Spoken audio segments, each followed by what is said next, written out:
इस वीडियो में मैं आपसे बात करूंगा, जैसा कि आप सभी को मालूम है आरपीएससी द्वारा आरएस प्री का एग्ज़ाम नेक्स्ट मंथ में आयोजित होने जा रहा है। तो इस बीच आपके लिए मैं एक सीरीज़ शुरू की है जिसमें मैं आपको आरपीएससी द्वारा आरएस प्री 2012 से लेकर 2023 तक जितने भी एग्ज़ाम आयोजित हुए हैं उन सभी में पूछे गए राजस्थान जीके के 250 प्लस एमसीक्यू क्वेश्चन करवाने जा रहा हूं। ये डेली क्लास आपको इसी समय इस यूट्यूब चैनल पर देखने को मिलेगी। इसलिए अगर अभी तक चैनल सब्सक्राइब नहीं किया तो चैनल जरूर सब्सक्राइब करें, नोटिफिकेशन भी ऑन रखिए ताकि जब भी इस समय ये डेली क्लास आए सबसे पहले आपके पास पहुंचे। और इसके अलावा अगर अभी तक वीडियो को लाइक नहीं किया तो एक बार वीडियो को लाइक कर लीजिए, चैनल भी जरूर सब्सक्राइब कर लीजिए, क्योंकि वीडियो पर 1 के लाइक आने पर इसकी पीडीएफ आपको हमारे टेलीग्राम चैनल पर देखने को मिलेगी, जिसका लिंक नीचे डिस्क्रिप्शन में दिया हुआ। तो चलिए वीडियो स्टार्ट करते हैं। वीडियो स्टार्ट करने से पहले एक बार वीडियो को लाइक कर लीजिए और चैनल भी जरूर सब्सक्राइब कर लीजिए, क्योंकि ये सभी क्वेश्चन आपके आरएस प्री एग्जाम में पूछे गए क्वेश्चन हैं। और आज के वीडियो में मैं जो चर्चा करने जा रहा हूँ ये आपके 26 अक्टूबर 2013 को जो आरएस प्री का एग्जाम आयोजित हुआ था उसमें पूछे गए राजस्थान जीके के क्वेश्चन की चर्चा करने जा रहा हूँ। तो चलिए वीडियो स्टार्ट करते हैं। क्वेश्चन नंबर पहला है आपके सामने स्क्रीन पर कि निम्नलिखित युद्ध राजस्थान इतिहास में सीमा चिन्ह है। खानवा का युद्ध, फटनेर का युद्ध, ग्रीष्मेल का युद्ध, हल्दी घाटी का युद्ध। इन युद्धों को सही तिथि क्रम में रखते हुए सही उत्तर का चयन कीजिए। यानी कि आपके पास 4 युद्ध दे रखे हैं, आपको इन युद्ध को सही तिथि के अनुसार कालक्रम के अनुसार व्यवस्थित करके आंसर बताना है। तो इसमें सबसे पहले आपका दे रखा है खानवा का युद्ध। अब खानवा के युद्ध की बात करें तो आप सभी को मालूम है खानवा का युद्ध है 1527 में हुआ था। कब हुआ था? 1527 में हुआ था। अब अगर पूछ लिया जाए खानवा का युद्ध किसके बीच में हुआ, तो खानवा का युद्ध आपके राणा सांगा और बाबर के बीच में हुआ। किसके बीच में हुआ है? सांगा और बाबर के बीच में 1527 में खानवा का युद्ध हुआ था। इसके बाद आपसे पूछा गया भटनेर का युद्ध। अब भटनेर का युद्ध की बात करें तो भटनेर का युद्ध कब हुआ था? भटनेर का युद्ध 1398 में हुआ था, जिसमें भारत पर तैमूर के आक्रमण किया था। किसने किया? तैमूर ने। तो कब हुआ था ये युद्ध? 1398 में। इसके बाद आपका आता है गिरी सुमेल का युद्ध। गिरी सुमेल के युद्ध की बात करें तो गिरी सुमेल का युद्ध आपके 1544 में हुआ था। कब हुआ था? 1544 में हुआ था। गिरी सुमेल का युद्ध किसके बीच में हुआ था? इसमें राव मालदेव के सेनानायक जैताजी और कुंपाजी के नेतृत्व में हुआ था। किसके नेतृत्व में हुआ था? जैताजी और कुंपाजी के नेतृत्व में हुआ था। लेकिन किसके खिलाफ हुआ था? तो दूसरे ओपोजिट्स के साइड कौन थे? शेरशाह सूरी। यानी मालदेव के सेनानायक और शेरशाह सूरी के बीच में 1544 में हुआ था गिरी सुमेल का युद्ध। और चौथा आपसे पूछा गया है हल्दी घाटी का युद्ध। हल्दी घाटी के युद्ध की बात करें तो ये आपके अकबर और राणा प्रताप के बीच में हुआ था। अकबर और राणा प्रताप के बीच में कब हुआ था? अकबर और राणा प्रताप के बीच में हल्दी घाटी का युद्ध हुआ था 1576 में। तो अब यहाँ पर तिथि के अनुसार व्यवस्थित क्रम करना है। तो जैसे कि मैंने अभी आपको बताया था खानवा का युद्ध कब हुआ था? 1527 में। इसके बाद आपका आता है भटनेर का युद्ध। भटनेर का युद्ध कब हुआ था? 1398 में। इसके बाद आपका आता है गिरी सुमेल का युद्ध कब हुआ था? 1544 में। और उसके बाद हल्दी घाटी का युद्ध कब हुआ था? 1576 में। तो इसमें आपका करेक्ट आंसर कौन सा हो जाएगा? आप देख सकते हैं ऑप्शन के अकॉर्डिंग सबसे पहले 1398 भटनेर का युद्ध हुआ था, यानी कि बी आएगा। इसके बाद आपका हुआ था 1527 में खानवा का युद्ध हुआ था, यानी कि उसके बाद ए आएगा। उसके बाद आपका दे रखा है गिरी सुमेल का युद्ध, जो कि कब हुआ था? 1544 में। तो गिरी सुमेल का युद्ध सी आएगा। और उसके बाद आपका आएगा हल्दी घाटी का युद्ध 1576, यानी कि D. BACD option number A आपका करेक्ट आंसर हो जाएगा। और अगर अभी तक वीडियो को लाइक नहीं किया तो एक बार वीडियो को लाइक कर लीजिए और चैनल भी जरूर सब्सक्राइब कर लीजिए, क्योंकि डेली ये क्लास आपको इस यूट्यूब चैनल पर देखने को मिलेगी। और इसके अलावा वीडियो पर 1 के लाइक आने पर इसकी पीडीएफ भी आपको आंसर के साथ हमारे टेलीग्राम चैनल पर देखने को मिलेगी, जिसका लिंक नीचे डिस्क्रिप्शन में दिया हुआ है। नेक्स्ट क्वेश्चन है आपके सामने। कथन और कारण दे रखा है। कथन है कि ब्रिटिश दबाव के कारण मेवाड़ प्रशासन ने बिजोलिया आंदोलन से 1922 में समझौता किया है। और कारण दे रखा है बिजोलिया जागीरदार ने 1922 के समझौते की भावना को मानने से इनकार कर दिया। इन दोनों वक्तव्यों का सावधानीपूर्वक परीक्षण कीजिए तथा निम्नलिखित कूटों का प्रयोग करके सही उत्तर का चयन कीजिए। तो इसमें मैं आपको बता देता हूँ, कथन सही है कि ब्रिटिश दबाव के कारण मेवाड़ प्रशासन ने बिजोलिया आंदोलन से 1922 में समझौता किया, ये सही है। कारण दे रखा है बिजोलिया जागीरदार ने 1922 के समझौतों की भावना को मानने से इनकार कर दिया। अब बिजोलिया जागीरदार ने मानने से भी इनकार किया, ये भी सही है। लेकिन जो ये व्याख्या बताई जा रही है कथन की वो गलत है। तो इसका करेक्ट आंसर आ जाएगा ए और आर दोनों सही है, लेकिन आर ए की सही व्याख्या नहीं है, बी आपका करेक्ट आंसर हो जाएगा। नेक्स्ट क्वेश्चन है आपके सामने, राजस्थान पर्यटन विभाग द्वारा निम्नलिखित मेलों और उत्सव का आयोजन किया जाता है। आपको कैलेंडर वर्ष के अनुसार उनका तिथि क्रम बताना है। मरु उत्सव आप सभी को मालूम है कहाँ मनाया जाता है, मरु उत्सव आपके जैसलमेर में मनाया जाता है। इसके अलावा हाथी उत्सव आप सभी को मालूम है जयपुर में मनाया जाता है। ऊंट उत्सव की बात करें तो बीकानेर में आयोजित किया जाता है, और ग्रीष्म उत्सव आपके माउंट आबू में आयोजित किया जाता है।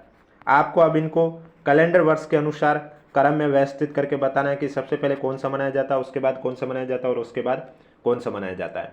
अब आपको पता होना चाहिए मरु उत्सव जैसलमेर जो कि आपके फरवरी मंथ में मनाया जाता है। कब मनाया जाता है? फरवरी में। हाथी उत्सव होली के महीने, होली के आसपास फाल्गुन में मनाया जाता है, यानी कि मार्च महीने में आपका हाथी उत्सव मनाया जाता है। ऊंट उत्सव की बात करें बीकानेर में, यह आपके जनवरी में मनाया जाता है। कब मनाया जाता है? जनवरी माह में। और ग्रीष्म उत्सव की बात करें तो ये आपके जून माह में मनाया जाता है। अब आप कैलेंडर वर्ष के अनुसार व्यवस्थित कर सकते हैं स्वयं भी। सबसे पहले जनवरी में ऊंट महोत्सव, तो सी आएगा पहले। उसके बाद फरवरी में मरु उत्सव जैसलमेर, उसके बाद ए आएगा। उसके बाद मार्च में आपका हाथी उत्सव, उसके बाद बी आएगा। और लास्ट में ग्रीष्म उत्सव जून मंथ में, यानी कि डी, CABD यानी कि ऑप्शन नंबर डी आपका करेक्ट आंसर हो जाएगा। और एक बार वीडियो को लाइक कर लीजिए, चैनल भी जरूर सब्सक्राइब कर लीजिए। नेक्स्ट क्वेश्चन है, मुंडियारी ख्यात का विषय है। सिरोही के चौहान, बूंदी के हाड़ा, मेवाड़ के सिसोदिया, मारवाड़ के राठौड़। तो इसमें आपका राइट आंसर हो जाएगा मारवाड़ के राठौड़। मुंडियारी ख्यात का विषय क्या है, यानी कि मुंडियारी ख्यात में किसका उल्लेख किया गया है? मारवाड़ के राठौड़ का उल्लेख किया गया है। डी आपका करेक्ट आंसर हो जाएगा।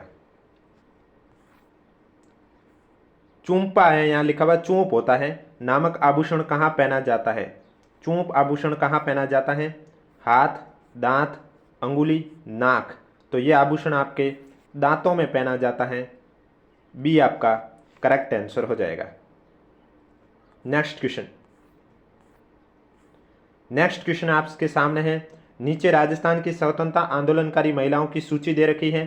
सूची फर्स्ट और सूची सेकंड को सुमिलित कीजिए, कूट की सहायता से सही उत्तर का चयन करना है। इस क्वेश्चन में आपको सही उत्तर का चयन करना है। तो सबसे पहले इसमें दे रखा है सावित्री देवी भाटी। सावित्री देवी भाटी आपका हो जाएगा जोधपुर।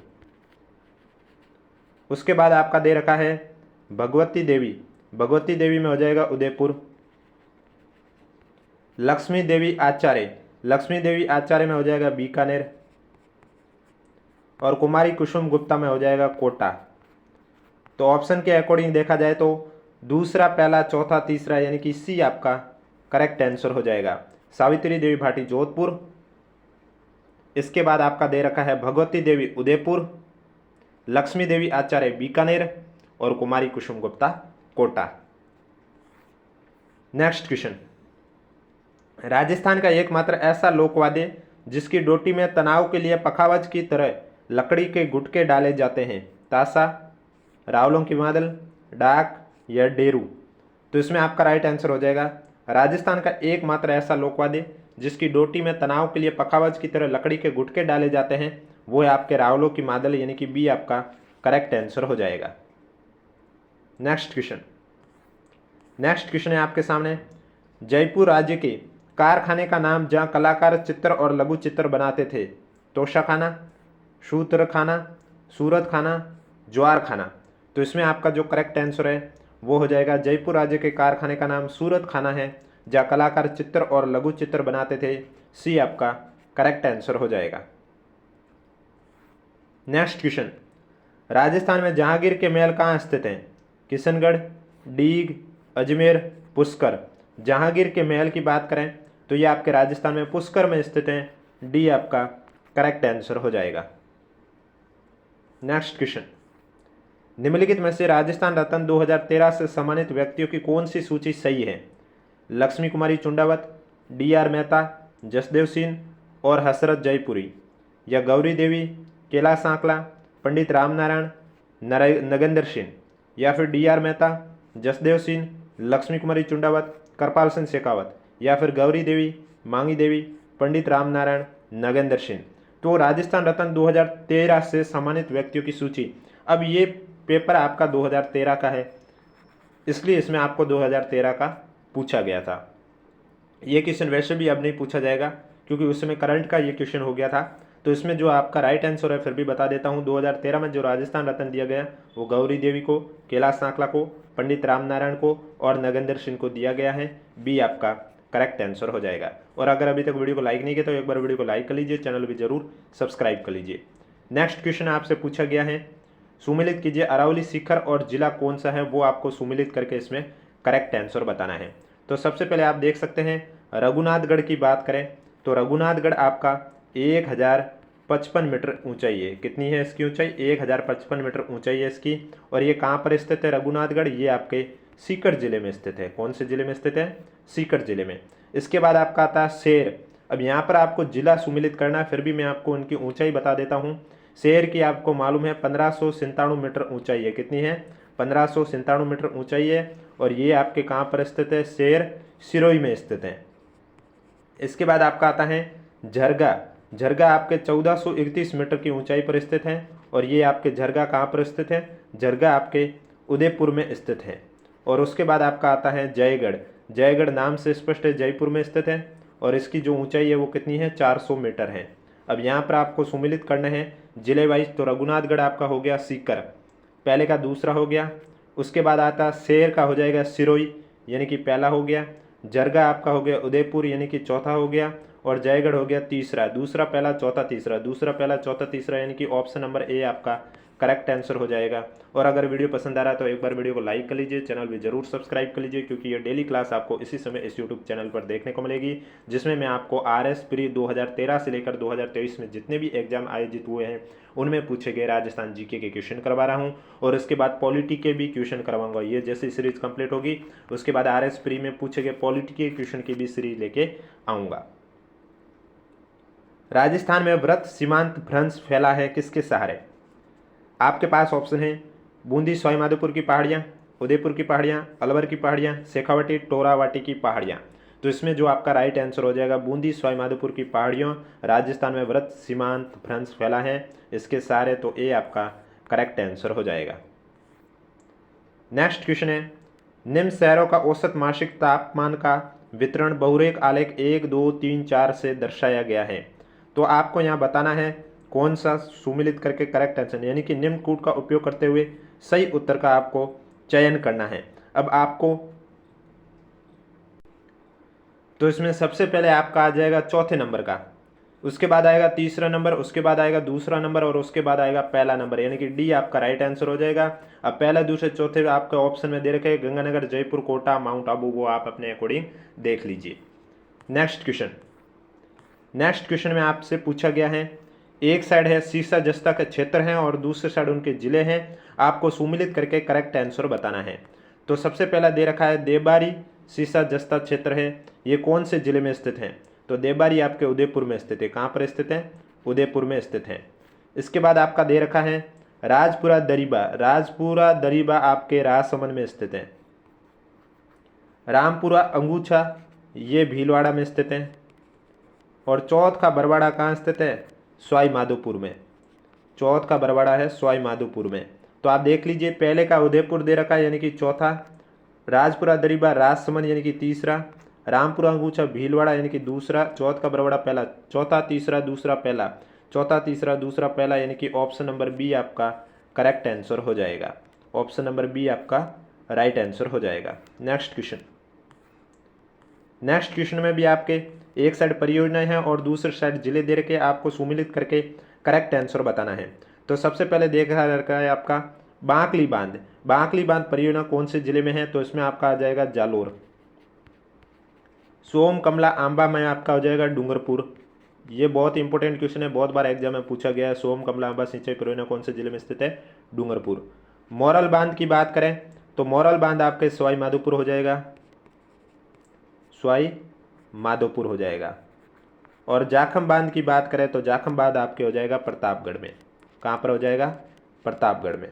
तो अब आप देख सकते हैं बांकली बांध जालोर पहले का तीसरा, सोम कमला डूंगरपुर दूसरे का चौथा, मोरल बांध सवाई माधोपुर, तीसरे का दूसरा और पहले चौथे का पहला यानी कि जाखम बांध प्रतापगढ़। तीसरा, चौथा, दूसरा, पहला, ऑप्शन नंबर बी आपका करेक्ट आंसर हो जाएगा। डेली ये क्लास आपको इसी समय इस यूट्यूब चैनल पर देखने को मिलेगी, जिसमें मैं आपको RS प्री में पूछे गए क्वेश्चन करवा रहा हूँ। नेक्स्ट क्वेश्चन है, भारतीय कृषि अनुसंधान परिषद द्वारा राजस्थान में राष्ट्रीय स्तर के अनुसंधान केंद्र कहाँ पर स्थापित किए गए हैं? आमेर और बिचवाल, बस्सी मांगरोल, दुर्गापुरा शाहपुरा, तबीजी और शेवर। तो भारतीय कृषि अनुसंधान परिषद द्वारा राजस्थान में राष्ट्रीय स्तर के जो अनुसंधान केंद्र है वो तबीजी अजमेर में और शेवर भरतपुर में स्थापित किए गए हैं। डी आपका करेक्ट आंसर हो जाएगा। कौन सा कथन सत्य है? पहला दे रखा है, राष्ट्रीय ऊंट अनुसंधान केंद्र बीकानेर में स्थित है। राष्ट्रीय अश्व अनुसंधान केंद्र बारा में स्थित है। केंद्रीय पशु नस्ल सुधार केंद्र चित्तौड़गढ़ में स्थित है। या केंद्रीय भेड़ नस्ल सुधार केंद्र चूरू में स्थित है। तो इनमें से एक ही कथन सत्य है, वो है आपका पहला, राष्ट्रीय ऊंट अनुसंधान केंद्र बीकानेर में स्थित है, ये सही है। अश्व अनुसंधान केंद्र आपको मालूम है यहाँ पर 12 दे रखा है, जबकि बीकानेर में स्थित है। आपको कमेंट बॉक्स में बताना कि केंद्रीय पशु नस्ल सुधार केंद्र कहाँ पर स्थित है, और भेड़ वाला नस्ल आपको पता अविकानगर टोंक में है। तो इसमें आपका राइट आंसर ए हो जाएगा, जो कि राष्ट्रीय ऊंट अनुसंधान केंद्र कहाँ पर स्थित है? बीकानेर में स्थित है। नेक्स्ट क्वेश्चन, राजस्थान में सुपर क्रिटिकल तापीय विद्युत गृह स्थित हैं। माई डैम ज्वार सागर डैम पर, रावत भाटा राणा प्रताप सागर डैम पर, छबड़ा सूरतगढ़ में, छबड़ा व रावत भाटा में। तो इसमें आपका राइट आंसर हो जाएगा, राजस्थान में सुपर क्रिटिकल तापीय विद्युत गृह छबड़ा व सूरतगढ़ में स्थित है, यानी कि सी आपका करेक्ट आंसर हो जाएगा। नेक्स्ट क्वेश्चन है आपके सामने, राजस्थान में पाए जाने वाले खनिज जैसे जिप्सम, रॉक फॉस्फेट और पायराइट किस निर्माण में आवश्यक है? रासायनिक उर्वरक, सीमेंट, दवाइयाँ या चीनी। तो इसमें आपका राइट आंसर हो जाएगा, राजस्थान में पाए जाने वाले खनिज जैसे जिप्सम, रॉक फॉस्फेट और पायराइट हैं, ये रासायनिक उर्वरक निर्माण में आवश्यक हैं। ये आपका करेक्ट आंसर हो जाएगा। नेक्स्ट क्वेश्चन, राजस्थान जनसंख्या घनत्व 2011 के अनुसार अवरोही क्रम में जिलेवार सही अनुक्रम बताएं। यानी कि आपको घटते हुए क्रम में जिलेवार सही अनुक्रम बताना है राजस्थान जनसंख्या घनत्व 2011 के अनुसार। आपके पास ऑप्शन है कोटा अजमेर, गंगानगर चूरू, जयपुर भरतपुर दौसा और अलवर, जयपुर अजमेर अलवर और दौसा, या अलवर दौसा अजमेर और चूरू। तो इसमें आपका घटते हुए क्रम में बताना है राजस्थान जनसंख्या घनत्व 2011। तो इसमें सबसे पहले आपका आ जाएगा जयपुर, उसके बाद आपका आ जाएगा भरतपुर, उसके बाद आपका आ जाएगा दौसा और फिर आपका आ जाएगा अलवर। यानी कि ऑप्शन में आपको Jaipur Bharatpur Dausa Alwar option number B में देखने को मिल रहा है। बी आपका राइट आंसर हो जाएगा। नेक्स्ट क्वेश्चन में आपसे पूछा गया है कि निम्नलिखित कथनों का परीक्षण कीजिए, नीचे दिए गए कूट का उपयोग करते हुए सही उत्तर का चयन कीजिए। शुष्क सागवान के वन राजस्थान के दक्षिणी भाग में केंद्रित हैं। सागवान के वन 75 से लेकर 110 सेंटीमीटर वार्षिक वर्षा वाले क्षेत्रों में पाए जाते हैं। माउंट आबू पर उप उष्णकटिबंधीय सदाबहार वन पाए जाते हैं और पश्चिमी राजस्थान के वन मिश्रित पतझड़ वाले वन हैं। तो इसमें आपका जो करेक्ट आंसर है पहला सही है कि भाई शुष्क सागवान ये राजस्थान के दक्षिण भाग में है, और सागवान के वन 75 से लेकर 110 सेंटीमीटर वार्षिक वर्षा वाले क्षेत्रों में पाए जाते हैं, जहाँ अधिक वर्षा होती है वहीं पाए जाते हैं, ये भी सही है। माउंट आबू पर उप उष्णकटिबंधीय सदाबहार वन पाए जाते हैं, ये भी सही है। लेकिन पश्चिमी राजस्थान में वन मिश्रित पतझड़ वाले वन है, ये गलत है। तो इसमें आपका A B C correct answer हो जाएगा, यानी कि डी आपका राइट आंसर हो जाएगा। नेक्स्ट क्वेश्चन है, राजस्थान की जनगणना 2011 के अनुसार निम्न में से कौन सा एक जिला 0 से लेकर 6 आयु वर्ग में सर्वाधिक लिंगानुपात रखता है? प्रतापगढ़, उदयपुर, बांसवाड़ा, भीलवाड़ा। तो इसमें आपका राइट आंसर हो जाएगा 0 से लेकर 6 आयु वर्ग में सर्वाधिक लिंगानुपात बांसवाड़ा जिला रखता है। सी आपका करेक्ट आंसर हो जाएगा। और अगर अभी तक आपने चैनल सब्सक्राइब नहीं किया तो चैनल जरूर सब्सक्राइब करें, क्योंकि डेली क्लास आपको इसी समय इस यूट्यूब चैनल पर देखने को मिलेगी। नेक्स्ट क्वेश्चन में आपको सुमिलित करना है। एक साइड आपके संविधान प्रारूप समिति हुए, संविधान सभा हुए, उनके अध्यक्ष समितियों के अध्यक्ष है, और दूसरे साइड उनके कौन है अध्यक्ष, उनके बारे में पूछा गया है। आपको सम्मिलित करके करेक्ट आंसर बताना है। तो सबसे पहले पूछा गया है संविधान सभा के पहले उपाध्यक्ष कौन है? संविधान सभा के पहले उपाध्यक्ष आप सभी को मालूम है एच.सी. मुखर्जी है। प्रारूप समिति के मूलतः एकमात्र कांग्रेसी सदस्य कौन है? के एम मुंशी। राजस्थान की रियासतों का प्रतिनिधित्व करने वाले संविधान सभा के सदस्य कौन हैं? वीटी कृष्णामाचारी। और संघ संविधान समिति के अध्यक्ष पंडित जवाहरलाल नेहरू। तो करेक्ट आंसर हो जाएगा चौथा, तीसरा, पहला, दूसरा, यानी कि ऑप्शन नंबर बी आपका राइट आंसर हो जाएगा। ऑप्शन नंबर बी आपका करेक्ट आंसर हो जाएगा। नेक्स्ट क्वेश्चन, नेक्स्ट क्वेश्चन है आपके सामने। निम्न पर विचार कीजिए, नीचे दिए गए कूटों का प्रयोग करते हुए सही उत्तर का चयन करना है। इसमें आपको राज्यपाल अपना पद ग्रहण करने से पूर्व शपथ लेगा या प्रतिज्ञान करेगा? शपथ या प्रतिज्ञान का प्रारूप भारतीय संविधान की 3री अनुसूची में है। राज्यपाल उच्च न्यायालय के मुख्य न्यायमूर्ति या उसकी अनुपस्थिति में वरिष्ठतम न्यायाधीश के समक्ष शपथ करेगा। शपथ या प्रतिज्ञान की प्रक्रिया भारतीय संविधान के अनुच्छेद 159 में की गई है। तो इसमें आपका पहला दे रखा है, राज्यपाल अपना पद ग्रहण करने से पूर्व शपथ लेगा, ये सही है। शपथ का प्रारूप भारतीय संविधान की 3री अनुसूची में, ये गलत है। अब आपको कमेंट बॉक्स में ये बताना है कि शपथ का जो प्रारूप है वो भारतीय संविधान की कौन सी अनुसूची में उसका उल्लेख किया गया है। अगला है, राज्यपाल उच्च न्यायालय के मुख्य न्यायमूर्ति या उसकी अनुपस्थिति में ज्येष्ठतम यानी कि वरिष्ठतम न्यायाधीश के समक्ष शपथ करेगा, ये सही है। शपथ की प्रक्रिया भारतीय संविधान के अनुच्छेद 159 में की गई, ये भी सही है। यानी कि ए सी डी आपका सही है, बी आपका करेक्ट आंसर हो जाएगा। नेक्स्ट क्वेश्चन, नेक्स्ट क्वेश्चन है आपके सामने। निम्न में से मुख्यमंत्री के संवैधानिक कर्तव्यों का दिए गए कूट की सहायता से चयन कीजिए। मुख्यमंत्री राज्य के कार्यों के प्रशासन संबंधी विनिश्चय राज्यपाल को संसूचित करता है। मुख्यमंत्री विधान विधेयक प्रस्थापनाओं के बारे में राज्यपाल को संसूचित करता है। मुख्यमंत्री राष्ट्रीय विकास परिषद की बैठकों में भाग लेता है। मुख्यमंत्री किसी विषय को जिस पर किसी मंत्री ने विनिश्चय कर लिया है किंतु मंत्रिपरिषद ने विचार नहीं किया, राज्यपाल द्वारा अपेक्षा किए जाने पर परिषद के समक्ष रखवाता है। तो इसमें आपका पहला और दूसरा ही सही है, तीसरा और चौथा गलत है। यानी कि ए आपका करेक्ट आंसर हो जाएगा कि मुख्यमंत्री राज्य के कार्य के प्रशासन संबंधी विनिश्चय राज्यपाल को संसूचित करता है, ये सही है। और मुख्यमंत्री विधान विषयक प्रस्थापनाओं के बारे में राज्यपाल को संसूचित करता है, ये भी सही है। नेक्स्ट क्वेश्चन, भारतीय संविधान के किस अनुच्छेद में राज्य की राज्य भाषा और भाषाएं अपनाने की प्रक्रिया है? 343, 344, 345 या 346? तो इसमें आपका जो करेक्ट आंसर हो जाएगा, भारतीय संविधान के अनुच्छेद 345 में राज्य की राजभाषा और भाषाएं अपनाने की प्रक्रिया है। तो करेक्ट आंसर आपका हो जाएगा सी। और अगर अभी तक वीडियो को लाइक नहीं किया तो एक बार वीडियो को लाइक कर लीजिए, चैनल भी जरूर सब्सक्राइब कर लीजिए क्योंकि डेली क्लास आपको इसी समय इस यूट्यूब चैनल पर देखने को मिलेगी। नेक्स्ट क्वेश्चन, संविधान के अनुच्छेद और प्रावधान दे रखे हैं, आपको सुमिलित करके करेक्ट आंसर बताना है। तो सबसे पहले यहाँ दे रखा है 215, अनुच्छेद 215 में क्या उल्लेख किया गया है? अनुच्छेद 215 में उच्च न्यायालय का अभिलेख न्यायालय होता है, ये उल्लेख किया गया है 215 में। इसके बाद आपका दे रखा है 222 में किसी न्यायाधीश का एक उच्च न्यायालय से दूसरे न्यायालय में अंतरण करना 222 में कहा गया है। 226 की बात करें तो 226 में उल्लेख किया गया कुछ रीट निकालने की उच्च न्यायालय की शक्ति, 226 में उल्लेख किया गया है। और 227 की बात करें तो इसमें सभी न्यायालयों के अधीक्षण की शक्ति 227 में उल्लेख किया गया। यानी कि इसमें आपका चौथा, पहला, तीसरा, दूसरा करेक्ट आंसर हो जाएगा। ऑप्शन नंबर ए आपका राइट आंसर हो जाएगा। नेक्स्ट क्वेश्चन, निम्न में से किसने जिलाधीश को संस्थागत करिश्मा कहा था? Rajni Kothari, P R. Dubashi, T N. Chaturvedi, J D. Shukla? तो आपके रजनी कोठारी ने जिलाधीश को संस्थागत करिश्मा कहा था, ए आपका करेक्ट आंसर हो जाएगा। नेक्स्ट क्वेश्चन, राजस्थान में लोकायुक्त के क्षेत्राधिकार पर विचार कीजिए और दिए गए कूटों की सहायता से सही उत्तर का चयन कीजिए। केवल मंत्री, मुख्यमंत्री सहित मंत्री, राजस्थान राज्य के कानून द्वारा स्थापित निगमों के सेवक, जिला प्रमुख, उप जिला प्रमुख, प्रधान और उप प्रधान? तो इसमें राजस्थान में लोकायुक्त के क्षेत्राधिकार पर विचार करना है, तो नीचे दिए गए कूट से सही उत्तर हो जाएगा केवल मंत्री और राजस्थान राज्य के कानून द्वारा स्थापित निगमों के सेवक।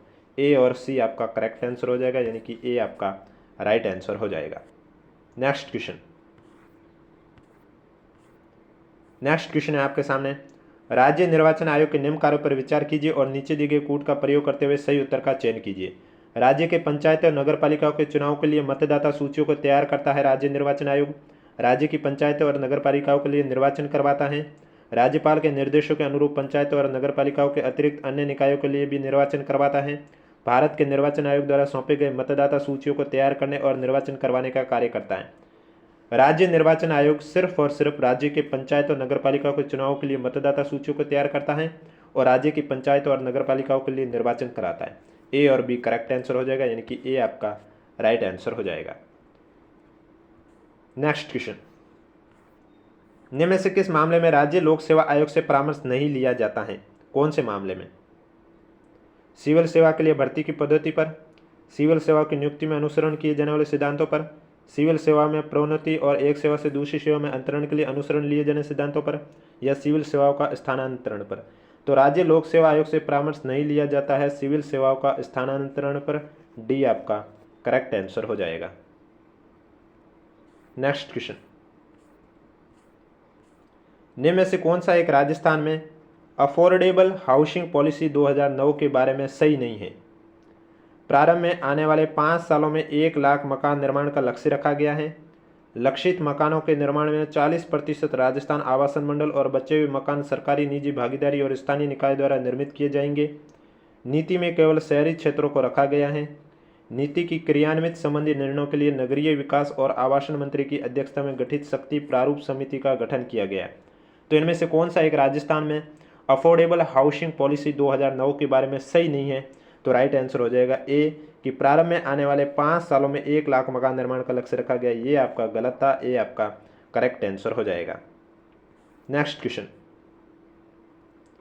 निम्न में से कौन सा एक राज्य मानवाधिकार आयोग का कार्य नहीं है? मानवाधिकार के उल्लंघन की स्वेच्छा से जांच, किसी जेल को देखना, मानवाधिकार की सुरक्षा का पुनरावलोकन करना, या मानवाधिकारों का उल्लंघन करने वालों को सजा देना। तो इनमें से कौन सा एक राज्य मानवाधिकार आयोग का कार्य नहीं है? तो आपको बता देता हूँ, राज्य मानवाधिकार आयोग की बात करें तो इनका कार्य होता है मानवाधिकार के उल्लंघन की स्वेच्छा से जांच करना। अगर कोई मानवाधिकार का उल्लंघन करे तो उनकी जांच करना। किसी जेल को देखना इनका कार्य होता है। मानवाधिकार की सुरक्षा का पुनरावलोकन करना, उनकी सुरक्षा के बारे में वापस से उनका अवलोकन करना।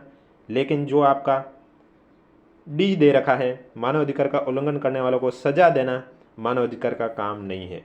सजा देना इनका काम नहीं है। डी आपका करेक्ट आंसर हो जाएगा। नेक्स्ट क्वेश्चन, निम्न में से कौन सा एक आर्थिक वृद्धि का परिचायक है? वर्ष के दौरान स्थिर कीमतों पर राष्ट्रीय आय में वृद्धि, वास्तविक प्रति व्यक्ति आय में सुस्थिर वृद्धि, किसी अवधि में चालू कीमतों पर राष्ट्रीय आय में वृद्धि, या जनसंख्या में वृद्धि के साथ राष्ट्रीय आय में वृद्धि। तो निम्न में से कौन सा एक आर्थिक वृद्धि का परिचायक है? इसमें आपका राइट आंसर हो जाएगा वर्ष के दौरान स्थिर कीमतों पर राष्ट्रीय आय में वृद्धि, यानी कि ए आपका करेक्ट आंसर हो जाएगा। नेक्स्ट क्वेश्चन, निम्नलिखित कथनों से सही चुनिए। निम्नलिखित कथनों में से सही आपको चुनना है। पहला इसमें दे रखा है कि राजस्थान में खरीफ तिलहनों में मूंगफली, तिल, सोयाबीन तथा अरंडी शामिल हैं।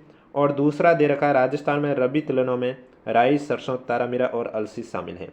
अब आपको मालूम है, एक रबी फसल, एक खरीफ फसल। रबी की फसल में राई आता है, सरसों आता है, अलसी आता है, तारामीरा आता है। और खरीफ की फसलों में मूंगफली हुआ, तिल हुआ, सोयाबीन हुआ। इसका मतलब कि जो दोनों कथन है ये आपके सही है। ए और बी दोनों कथन सही है। जब दोनों कथन सही है तो आपका करेक्ट आंसर हो जाएगा ए। रबी की फसल में आपके राई, सरसों, तारामीरा, अलसी आते हैं और खरीफ की फसल में मूंगफली, तिल, सोयाबीन, अरंडी आती है। नेक्स्ट क्वेश्चन है आपके सामने, एक साइड लिफ्ट परियोजना है और दूसरी साइड पीने के पानी की आपूर्ति वाले जिले हैं, वो आपको सम्मिलित करके करेक्ट आंसर बताना है। तो इसमें मैं आपको बता देता हूं, सबसे पहले आपसे पूछा गया है कंवर सैन लिफ्ट नहर, इसमें पीने के पानी की आपूर्ति कौन से जिले में की जाती है? कंवर सैन में, बीकानेर जिले में। दूसरे नंबर पर आपका दे रखा है गंदेली साहबा लिफ्ट परियोजना, इसमें आपका हो जाएगा जोधपुर। फिर दे रखा है राजीव गांधी लिफ्ट नहर, इसमें आपका हो जाएगा नागौर। और फिर दे रखा है गजनेर लिफ्ट नहर,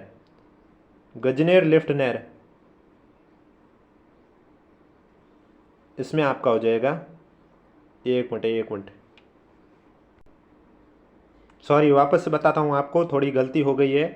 कंवर सैन लिफ्ट नहर में आपका हो जाएगा बीकानेर।